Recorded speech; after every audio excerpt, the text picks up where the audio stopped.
Assalamualaikum warahmatullahi ta'ala wabarakatuh. Alhamdulillahirabbil alamin wassalatu wassalamu ala asyrafil anbiya'i wal mursalin wa ala alihi wa sahbihi ajma'in. Subhanaka la ilma lana illa ma 'allamtana innaka antal alimul hakim. Rabbi shrah li sadri wa yassir li amri wahlul 'uqdatam min lisani yafqahu qawli. Rabbi yassir wa la tu'assir wa tammim bil khair, amma ba'd. Para penonton dan sahabat-sahabat yang dirahmati dan dikasihi sekalian, kita masih lagi dalam membicarakan tentang mengenai satu suasana yang kita akan lalui dalam hidup kita ini, sama ada kubur kita menjadi taman pada taman-taman syurga ataupun kawah kepada kawah-kawah neraka.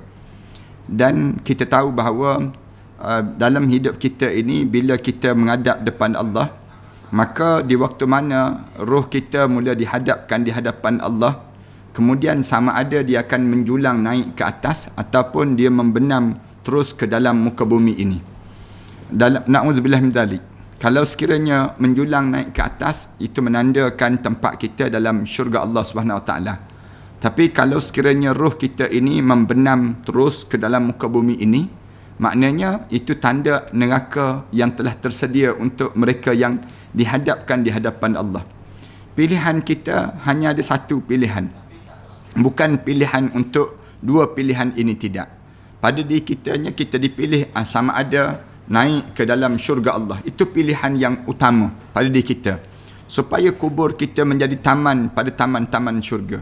Jangan sampai peringkat di waktu mana kita meninggal dunia, tiba-tiba kita dibenamkan ke dalam bumi ini sehingga 7 petala bumi yang disebut ini, dan kemuncaknya kita dalam keadaan kesengsaraan.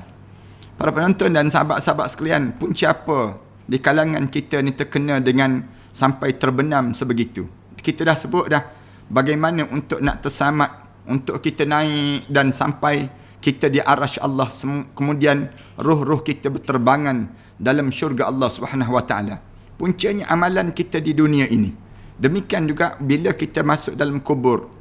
Kenapa yang terkena azab kubur? Ramai di kalangan kita terkena azab kubur. Jawabnya kerana kita tak jaga amalan di atas dunia ni. Amalan apa yang sampai peringkat orang kita ni tak jaga, sehingga kan kuburnya menjadi gaung ataupun kawah kepada kawah-kawah neraka itu? Kenapa jadi demikian? Antaranya sebab yang kita sebut dalam perbincangan alim ulama, yang pertamanya kerana menyungutukan Allah. Itu sebab yang pertama. Sebab yang kedua kerana memilih untuk menjadi munafik. Ni sebab yang kedua.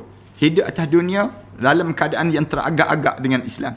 Yang ketiga, bercakap bohong ataupun berdusta. Bukan bercakap bohong je. Hidup menjadi kazib.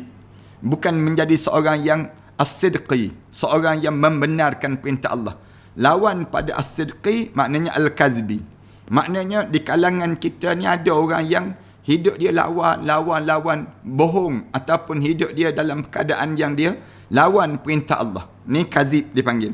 Yang keempat, kerana menjauhkan diri daripada orang yang dia dapat Al-Quran, tiba-tiba dia menjauhkan diri daripada Al-Quran. Tak mempelajari Al-Quran, ataupun penghafal Al-Quran, ataupun dia telah tahu dah Al-Quran tapi dia tak nak beramal dengan Al-Quran.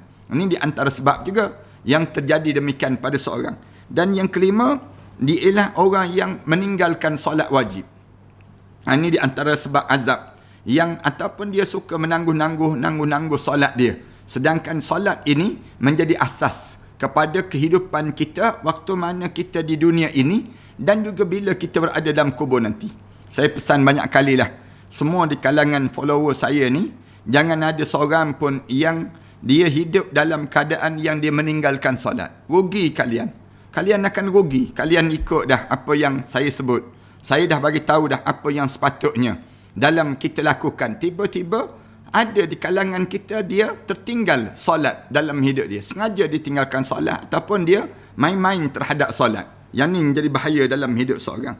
Yang keenam pada malam ini ialah siapa yang akan dihumban dalam neraka dan dimasuk saja dalam kubur, kuburnya menjadi berubah menjadi kepada yang disebut dengan neraka Allah Subhanahu Wa Taala ni. Itu golongan yang keenam ialah mereka yang makan riba. Mereka yang tak jaga di sudut ekonomi mereka. Ini dipanggil makan riba. Makan riba ni punca apa dia? Makan riba ni kerana kita tak jaga soal yang dinamakan dengan halal ke haram, sumber ekonomi yang kita lalui dalam kehidupan kita, lalu terjerumus ke dalam masalah riba. Dalam masalah riba ni ramai di kalangan kita terlibat. Ni yang menyebabkan dianya bila masuk dalam kubur, tiba-tiba dia dapati bahawa dia kena azab. Punca apa dia? Tak jaga dalam masalah ekonomi, dalam kehidupan seharian. Datang daripada mana sumber duit dia tersebut, kemudian bagaimana dia gunakan duit dia tadi, kemudian dalam masa yang sama harta benda dia tadi, dan dia terlibat dengan masalah riba. Yang ni dalam hadis yang disebut, dalam hadis Isra' Mi'raj Rasulullah sallallahu alaihi wasallam, disebut kami pun pergi hingga mendapati sebuah sungai yang berwarna merah seperti darah. Dalam peristiwa yang di mana berlakunya keadaan demikian. Di dalamnya terdapat seorang lelaki yang berenang. Disebut dalam hadis ini. Dan di pinggir sungai terdapat lelaki lain yang mengumpulkan bebatuan yang banyak. Ada sungai darah dalam peristiwa Isra' Mi'raj Rasulullah sallallahu alaihi wasallam sebut, kami tengok ada lelaki itu sedang berenang, dan ada seorang lelaki yang kerja dia yang berenang tu mendatangi lelaki yang mengumpulkan batu tu dan membuka mulut untuk dimasukkan batu ke dalam mulutnya. Disebut demikian. Lalu dia kembali berenang dan mendatangi lelaki yang mengumpulkan batu itu lagi. Setiap kali mana datang, dibuka mulutnya dan dimasukkan batu ke dalam mulutnya.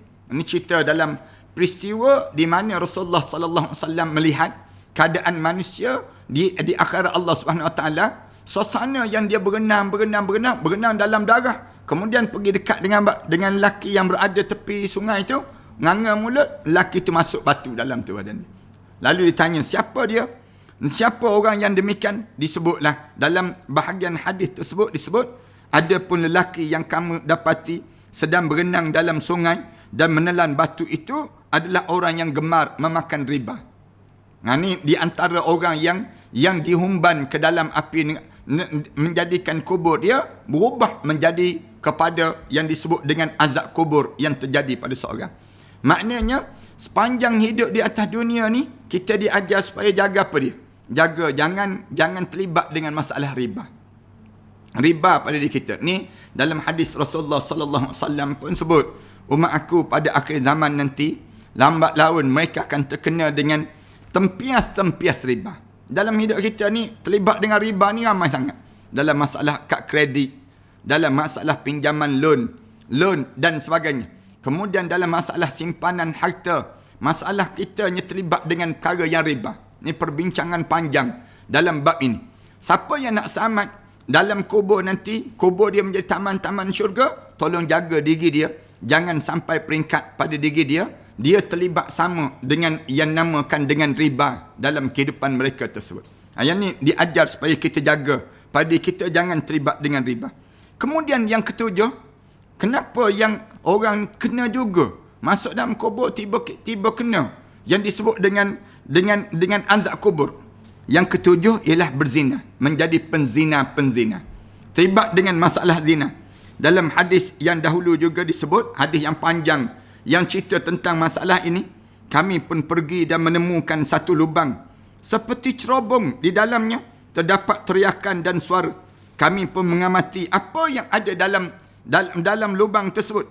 Ternyata sepasang lelaki dan perempuan yang sedang telanjang disambut dengan kobaran api yang menyala-nyala daripada bahagian bawah neraka, di bawah mereka itu.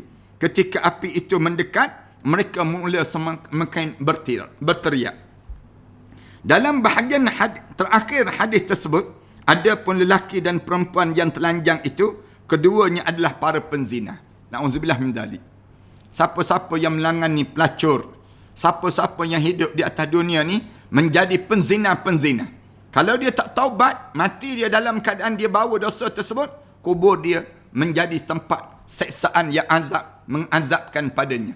Jaga dalam hidup kita ni, di antara perkara yang Islam suruh jaga ialah keturunan. Sebab tu Islam suruh kita berumah tangga. Dengan tujuan nak suruh apa dia? Jangan kita terlibat dengan zina. Zina ni, ramai di kalangan kita ni terlibat.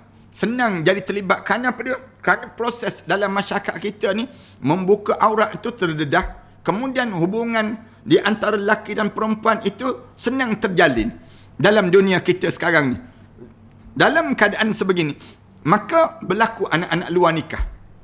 Ramai di kalangan kita ni berlaku anak-anak luar nikah. Kerana apa dia? Puncanya yang disebutkan dengan zina yang di kalangan masyarakat, yang terjadi di kalangan masyarakat kita pada hari ini. Allahu Akbar. Sebab tu anak-anak luar nikah tempat kita ni, kalau kita tanya pejabat pendaftaran negara kan, berapa ramai anak luar nikah yang ada, anak tak sah taraf dipanggil macam, hampir 200,000 lebih. 200,000 lebih. Tu yang berzina, yang lekat. Yang lekat. Nak sebutnya yang tak lekat. Yang berzina tiba-tiba tak dapat zuriat. Tak lekat, misal contohnya. Zuriat ini sendiri. Berapa ramai lagi penzina-penzina yang sedang bertebaran di kalangan masyarakat kita. Ini merupakan virus yang dahsyat. Bila masuk dalam kubur, tiba-tiba dalam keadaan demikian, mereka ini dikenakan dengan azab kubur. Kesan daripada mana? Kesan yang disebut daripada yang berlaku dalam kehidupan mereka, tak jaga batasan dan tak jaga syariat dalam kehidupan seorang ini. Ibn Hajar berkata dalam kitab Fathul Bari, konteks telanjang bagi mereka itu dikarenakan kerana ditampakkan tindakan tubuh badan mereka tadi. Oleh kerana mereka ni dalam keadaan atas dunia ni suka berzina, dalam hidup dia menjadi penzina, lalu Allah telanjangkan dia dan ditunjukkan suasana bagaimana sengsaraan api yang datang dalam kubur mereka dan kesan pada mereka hasil daripada perzinaan yang mereka lakukan di atas dunia ini. Kerana merupakan kebiasaan mereka untuk menutupi diri dalam kesunyian sehingga ia dihukumkan dengan dibukakan rahsia mereka. Biasanya mereka menyorok kan. Zina ni orang menyorok. Tapi bila Allah Subhanahu Wa Taala nak azab pada mereka tersebut, bagaimana cara? Allah buka aurat mereka tersebut, lalu ditunjukkan suasana yang berlaku pada mereka. Ada pun hikmah dalam diberikan seksa daripada bahagian bawah mereka, kerana kejahatan mereka bersumber daripada anggota tubuh bahagian bawah tersebut. Itu yang menyebabkan jadi demikian. Yang ke-8 dan yang ke-9. Kenapa terjadinya azab kubur pada seorang? Kerana tak bersihnya air kencing. Tak jaga air kencing dia. Dan juga suka melaga-lagakan manusia. Mengadu domba manusia. Ini pun sama sebab mengapa yang seorang terkena azab kubur dalam kubur dia? Kerana tak bersih air kencing.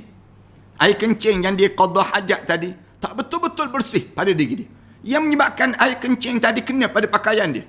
Lalu bila kena pada pakaian dia, menyebabkan di waktu ini dianya bila terkena pada pakaian dia, dia pergi buat solat.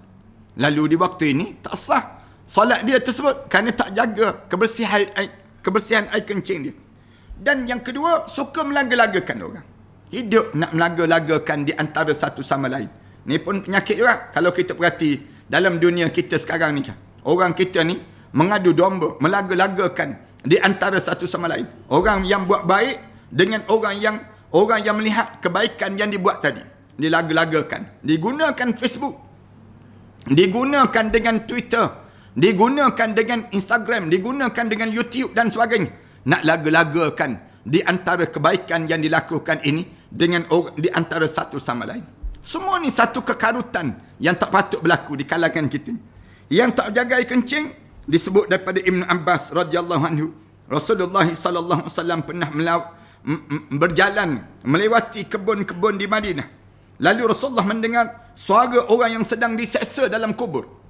Yang berlaku ni Ibn Abbas sebut, Rasulullah berjalan, Rasulullah dengar suara yang sedang diseksa dalam kubur. Rasulullah sallallahu alaihi wasallam sebut keduanya sedang diseksa.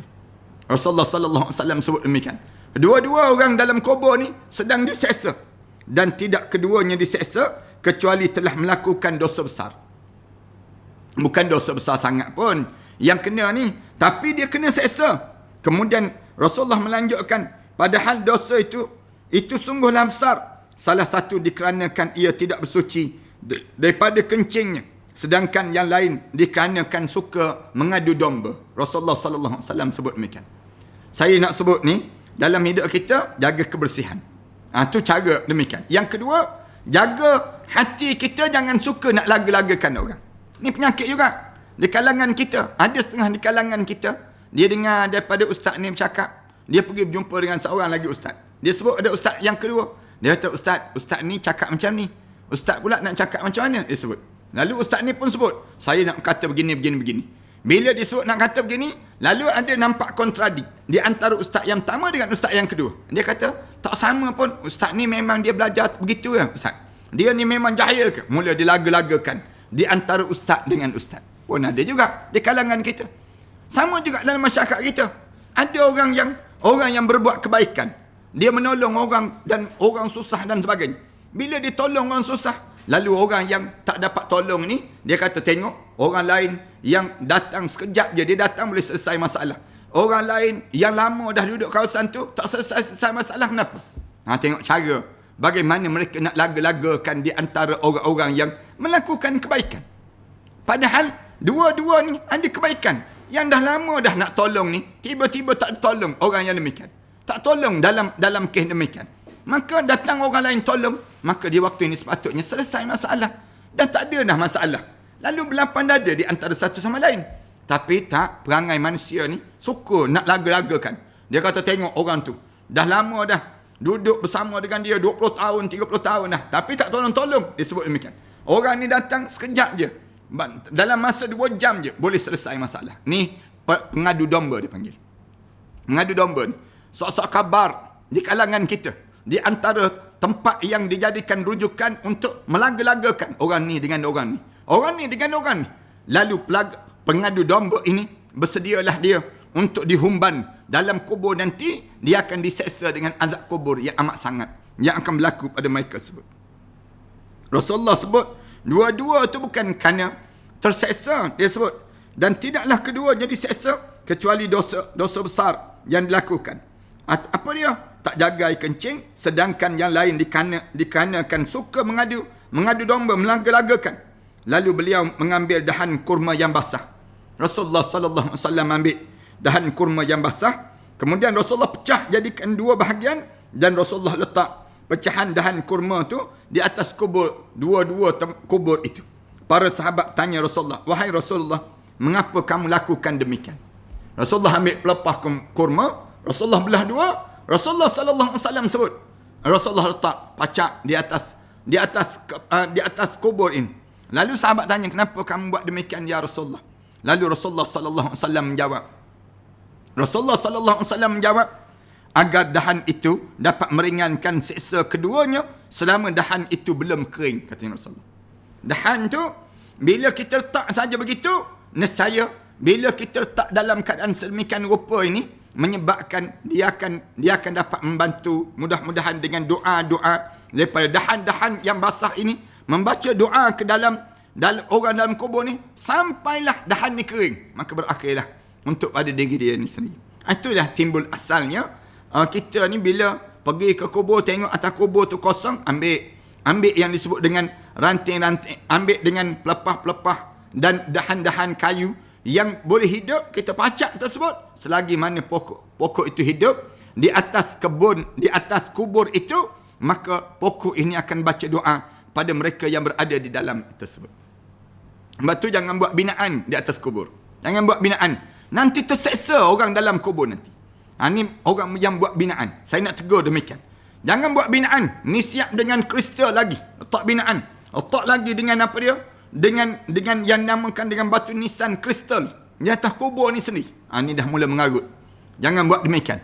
Kubur ni pada diri kita diajar supaya apa dia?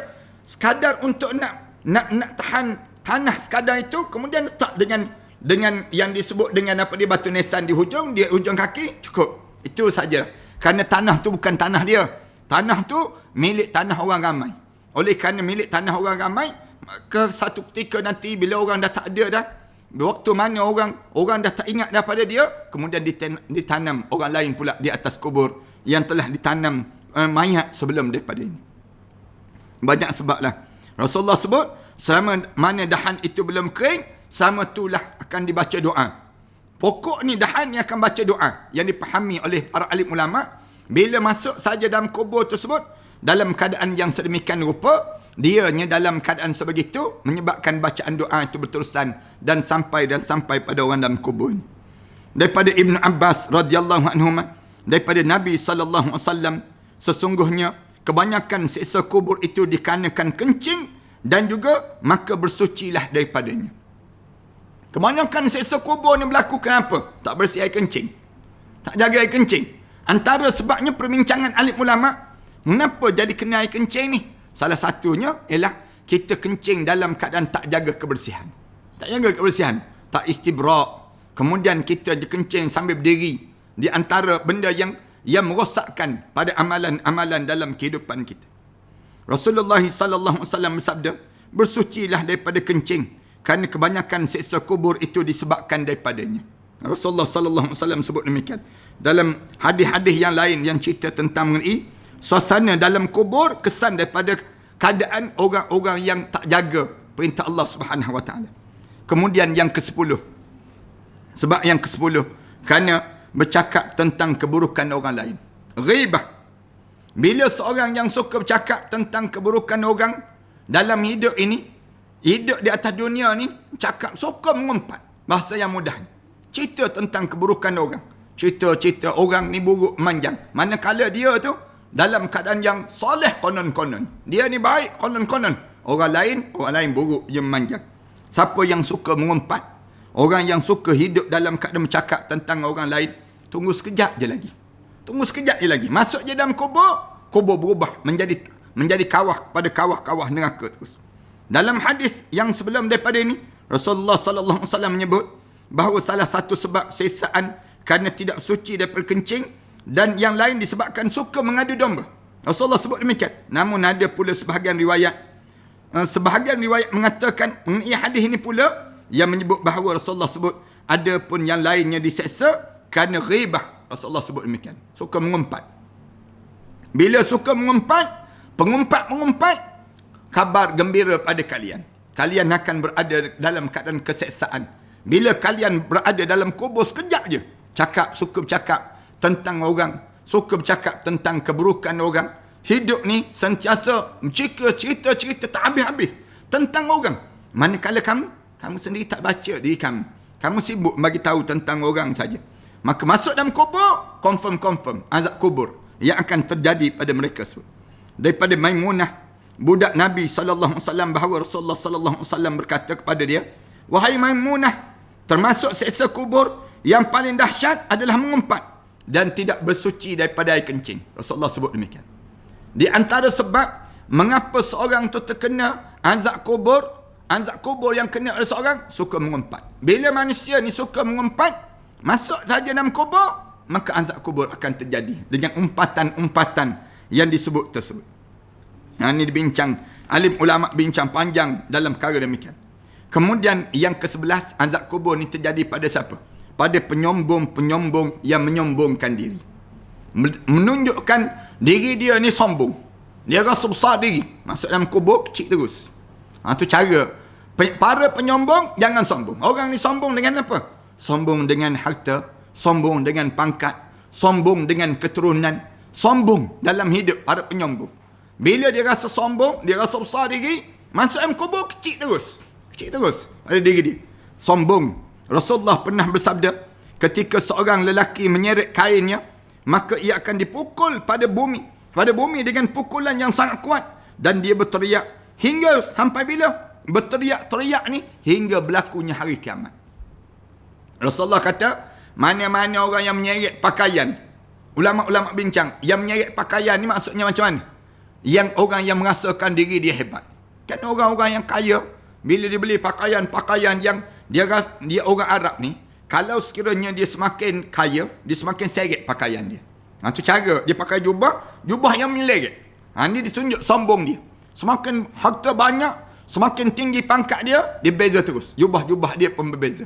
Maka orang ni, bila begitu, Rasulullah sallallahu alaihi wasallam sebut, dalam muka bumi tu, dihempak dia tersebut dengan dalam kubur tersebut, sehingga dia berteriak ni, kena pukulan tersebut, sampai bila? Sampai hari berlakunya kiamat. Na'udzubillah min dzalik. Jangan sombong, arahan sekalian. Belajarlah untuk jadi tawaduk.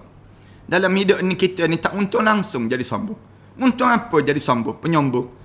Bahkan dalam hidup kita nak bangga apa?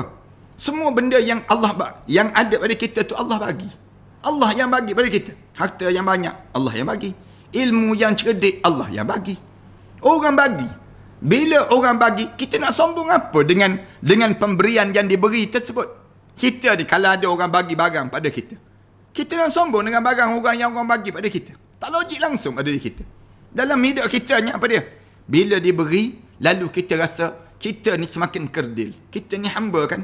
Allah bagi pada kita anak-anak yang cerdik. Allah bagi pada kita pasangan hidup yang membahagiakan. Allah kurniakan pada kita ni dalam hidup kita keluarga yang tenang, keluarga yang bahagia. Kamu nak menyombong apa? Kamu rasa besar rumah kamu ni, kamu nak tunjuk pada orang. Faedah apa kamu dapat benda yang demikian? Kamu ada makanan mewah, pakaian yang hebat, kamu nak tunjuk pada orang. Kamu nak tunjuk sombong. Kamu rasa kamu hebat ke dalam kubur nanti? Tak payah, tak perlu dalam hidup kamu. Bahkan kamu kena, bila Allah bagi pada kamu nikmat-nikmat ini, tunjukkan rasa syukur pada Allah. Bukan tunjuk sombong.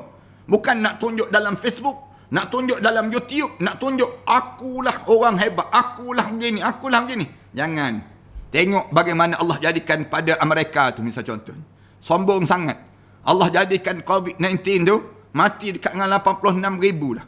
Manusia 84,000 manusia demikian. Sombong lah tu. Hidup rasa sombong. Negara China yang rasa sombong, dia tunjuk kesombongan dia sebut. Yang Allah kenakan pada mereka sebut. Belajar menjadi tawaduk. Bila kita belajar jadi tawaduk ataupun kita bersyukur, la in syakartum la azidannakum wa la in kafartum in azabi lasyadid.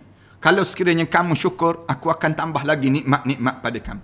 Wa la in kafartum, kalau kamu kufur, in azabi lasyadid. Azab aku ni amat pedih.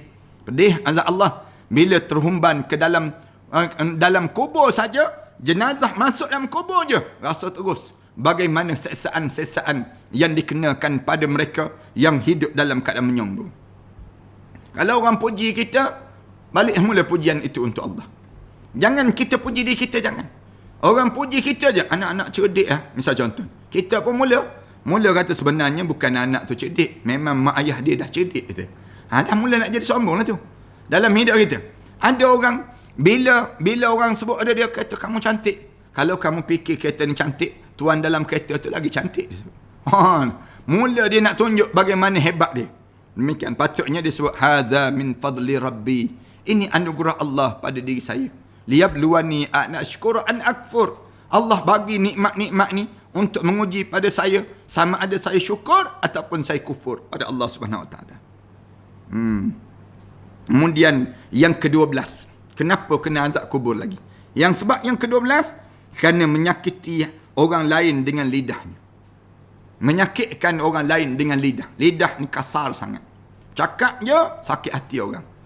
Hidup dia ni mengata kepada orang ni seolah-olah dia tu jauh lebih hebat daripada orang yang dia kata. Ni ada ni orang yang demikian. Mulut dia lancang dia panggil. Mulut yang tak cukup menapis teh. Orang yang jenis demikian. Bila dia masuk kubur, tunggu azab kubur yang berlaku pada diri seorang. Dalam hadis Abu Hurairah radhiyallahu anhu, dalam riwayat Ibnu Hibban, dan disebut bahawa Nabi sallallahu alaihi wasallam bersabda, Rasulullah sallallahu alaihi wasallam sebut, salah seorang daripada keduanya tidak bersuci dan daripada air kencingnya, sedangkan yang lainnya menyakiti hati orang lain melalui lidahnya dan berinteraksi di antara mereka dengan adu domba. Maknanya lidah tak jaga. Sebab tu lidah ni di antara anggota badan yang kena jaga sungguh. Biar kita ni orang dengar cakapan kita, orang rasa tenang je. Tuan-tuan kan, biasa tak tuan-tuan, kalau tuan-tuan berjumpa dengan orang, ada orang yang kalau kita dengar dia bercakap, menyakitkan. Kita pun kata, tak payah bercakap lah kamu, boleh tak? Ada orang yang dia bercakap je bernanah je telinga kita. Ada orang yang kalau dia bercakap, kita akan sebut, tolong sebut bercakap lagi. Kerana saya rasa nikmat dengan percakapan kamu. Saya rasa tenang dengan kata-kata kamu. Ada orang demikian. Orang yang bila dia bercakap itu menyakitkan hati kita, orang ni jangan kita dekatlah. Kerana dia ni bakal diazab di dalam kubur. Itu cara demikian pada diri kita. Kita paling terus. Cakap je nak sakit hati. Cakap je menyakitkan hati di kalangan kita. Baik tak payah bercakap. Baik kita pergi jauh. Kenapa? Kerana bahaya. Kalau kita dekati juga dengan keadaan ini, benda apa yang akan terjadi? Benda yang kalau kita jawab lawak balik, dia benda kita lawan balik cakapan dia tadi. menyebabkan dua-dua dihumban dalam api neraka Allah, dan dua-dua dalam kubur diseksa dan diseksa. Itu Rasulullah pesan, kalau ada orang bercakap menyakitkan hati kita, yang dengar je kita dengar tersebut, yang menyebabkan kita rasa tak selesa, baik kita diam dan kita paling terus. Jangan kita bercakap. Nanti dua-dua dalam kubur nanti masuk dalam keadaan diazab oleh Allah Subhanahu Wa Taala. Jaga lidah, tambah dalam suasana kita hari ni. Orang jadi tertekan, hidup dalam keadaan tertekan. Bila dalam keadaan tertekan ni, tolong jaga di antara suasana yang kita kena jaga sungguh, jaga lidah. Jangan sampai peringkat lidah kita ni saling sakit menyakitkan di antara satu sama lain. Semua di kalangan kita ni bila diprovok, akhirnya terbuka jalan syaitan masuk. Itu dia akan jadi demikian. Dalam keadaan kita ni jangan bukalah jalan syaitan tu masuk. Bila kita bercakap menyakitkan hati di kalangan kita ni sendiri, masuknya syaitan, benda apa yang kita akan dapat dalam hidup kita? Dalam kubur nanti. Dalam kubur nanti diazab kerana mulut yang tak pandai nak jaga di kalangan kita. Menyakitkan orang lain melalui lidahnya dapat sama ada berupa mencaci, melaknat, berbohong, mengejek, meremeh, melempar tuduhan palsu, berkata keji, ghibah dan sebagainya. Semua tu terlibat dengan anggota lidah yang menyebabkan sakitnya hati di kalangan kita dan merosakkan di antara satu sama lain. Kemudian yang ke-13. Sebab apa kena lagi? Yang disebut dengan yang ke-13 ni, insya-Allah kita sambung pada malam-malam yang akan datang pula lah. Mudah-mudahan pada malam ini cukuplah kita berbicara dalam lebih kurang setengah jam 45 minit ini. Mudah-mudahan kita akan sambung dan kita akan cerita tentang mengenai bagaimana saat-saat berada dalam kubur, suasana dalam kubur, dan kita baru cerita tentang mengenai sebab terjadinya seksa kubur ini sendiri. Ada lagi banyak lagi perbincangan yang kita nak bincang ini. Oleh demikian saya ucap terima kasih banyak-banyak. Mudah-mudahan Allah jadikan kebaikan berterusan pada kita. A'udzubillahi minasyaitanirrajim. Bismillahirrahmanirrahim. Alhamdulillahirabbil alamin. Wassalatu wassalamu ala asyrafil anbiya'i wal mursalin wa ala alihi wa sahbihi ajma'in. Allahumma shrah lana sudurana wa hassin akhlaqana wa yassir lana umurana. Allahumma inna nas'aluka lisanan ratban bi dhikrik wa qalban maf'uman bi syukrik wa badanan hayyinan layyinan bi ta'atik. Rabbana atina fid dunya hasanah wa fil akhirati hasanah wa qina adzaban nar. Sallallahu ala Muhammad wa ala alihi wa sahbihi wa sallam. Walhamdulillahi rabbil alamin.